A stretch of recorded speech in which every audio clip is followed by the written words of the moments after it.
I'm 74 years old, and it took me more than 50 years to learn what I'm about to tell you now.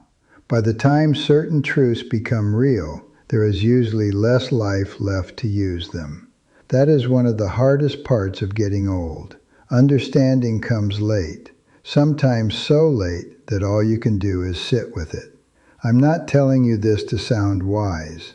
I'm telling you because I spent most of my life doing what I thought a good man was supposed to do, and I still ended up with a kind of emptiness I never expected. When I was young, I thought life was simple. You work hard, you stay responsible, you take care of your family, you keep going even when you're tired.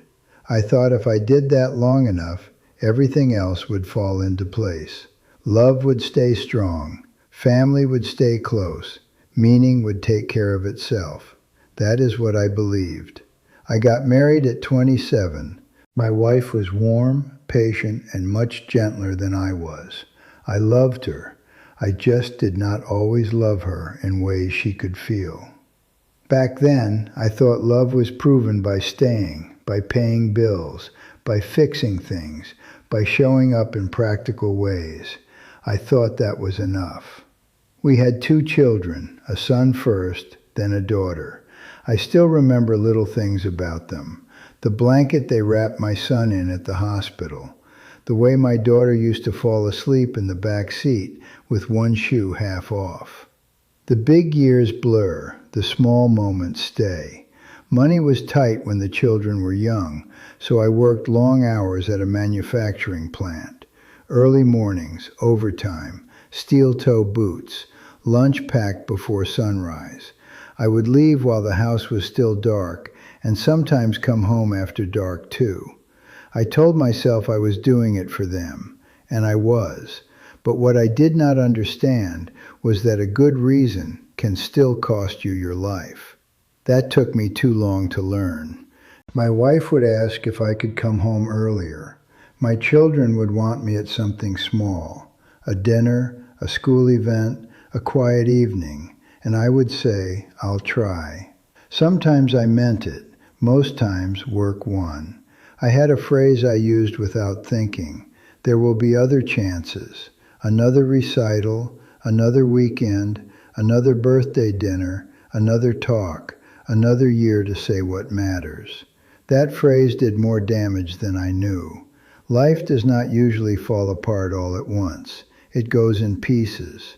While you are being sensible, while you are doing what looks right from the outside. I missed my son's school play once because of work. I told myself he was young and would forget. He didn't forget. He did not make a scene about it. He just stopped asking me with the same hope in his voice.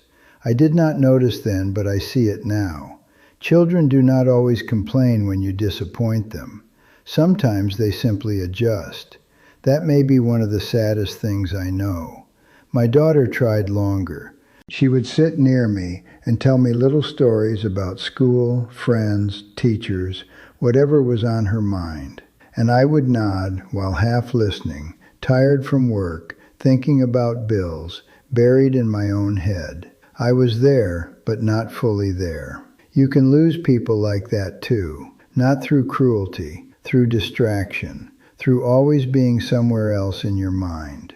In my 30s and 40s, I kept thinking life would settle down later. Later, I would slow down. Later, I would be more present. Later, I would spend real time with my wife. Later, I would know my children better. Later, I would ask my parents the things I never asked. Later became the place where I kept everything important. That was one of the biggest mistakes of my life. My father died when I was 46, a stroke, sudden enough to shock us, though not shocking enough to feel impossible. There were things I had meant to ask him for years, about his childhood, about what scared him, about whether he had regrets, about whether he had wanted a different life.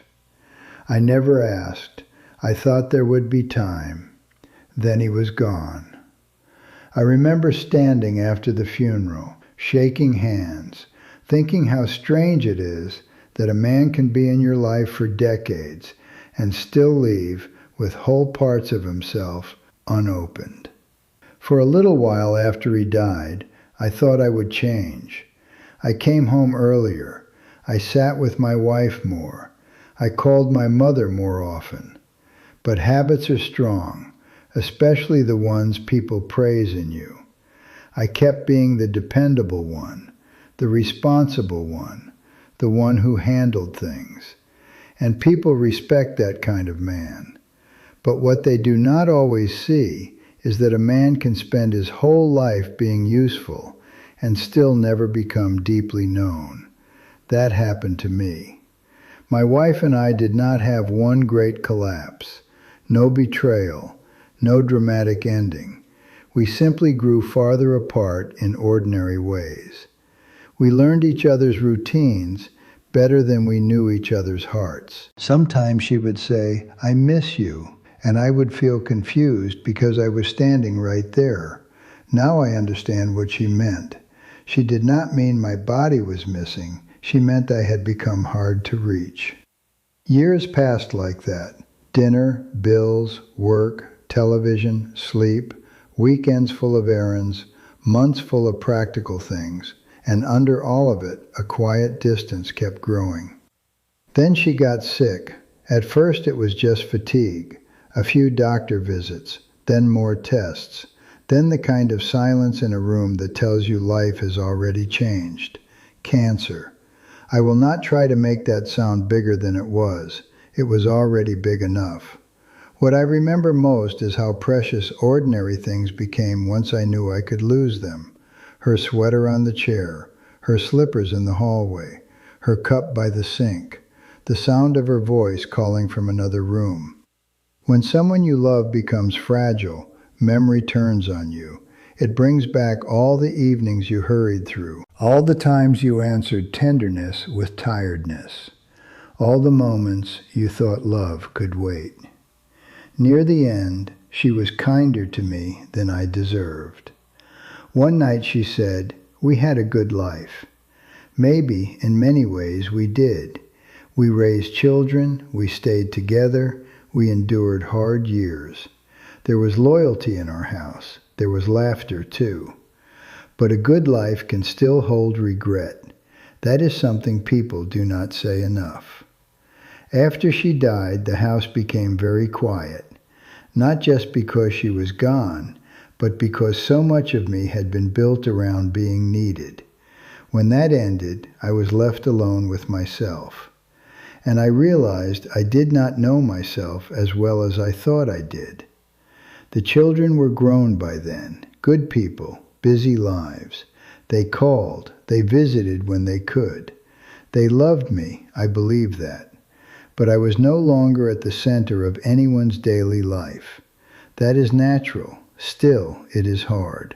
You spend years building a family and imagine, without meaning to, that it will always feel the same. But children move outward. Parents die, wives die, friends disappear. The phone rings less. Holidays grow quieter. And if you live long enough, you start seeing your life clearly. So here is what it took me more than 50 years to learn. The most important parts of life do not wait until your schedule clears. The people you love do not stay the same while you handle more urgent things. Children do not pause. Parents do not remain forever. A marriage does not deepen on its own while you keep postponing presence. And your own inner life does not survive endless delay without growing thin. I thought I was building a life. I did not see that I was also missing it while I built it. I am not saying responsibilities do not matter. They do. Work matters. Money matters. Fatigue is real.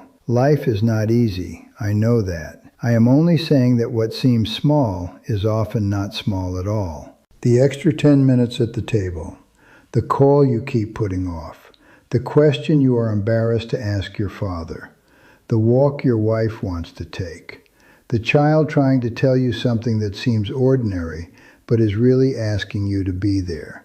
That is life. Not later. Not someday. Not when everything calms down. This. I did not understand that when it would have mattered most. And now there are things I cannot fix. I cannot go back and sit in that school auditorium while my son looks for me. I cannot hear my daughter's young voice again and answer it with my full attention. I cannot ask my father the questions I buried for too long. I cannot give my wife all the years of closeness she quietly deserved. Time does not return what it takes. People like to say you make peace with the past.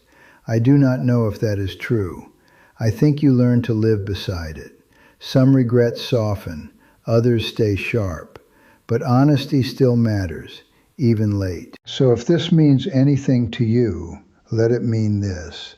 The life you keep postponing is probably the life itself. That is what it took me more than 50 years to learn. Not some great secret, just this plain truth. What matters most is usually standing quietly in front of you while you are busy telling yourself you will get to it later. These days, I sit outside in the morning when the weather is decent. I make coffee too strong. I think about my wife. Sometimes I talk to her out loud. My daughter calls on Sundays. My son and I are better than we used to be, though some silences belong to old years and cannot be fully undone. This is not a story with a clean ending. I am an old man in a quiet house. I still have love in my life, but I also have absence. Gratitude, but also sorrow. That may be the truest ending I can give you. I used to think the great tragedies of life were the obvious ones. Now I think many of them are almost invisible while they are happening. A delayed conversation, a habit of not listening, a year spent somewhere else in your mind, a love assumed instead of cared for, a life spent preparing to live. I am 74 years old, and it took me more than 50 years to learn what I've told you here. I only wish I had learned it sooner. Because some doors close so quietly, you do not hear them until much later. And by then, all you can do is stand in the silence and remember how many times you thought you still had more time.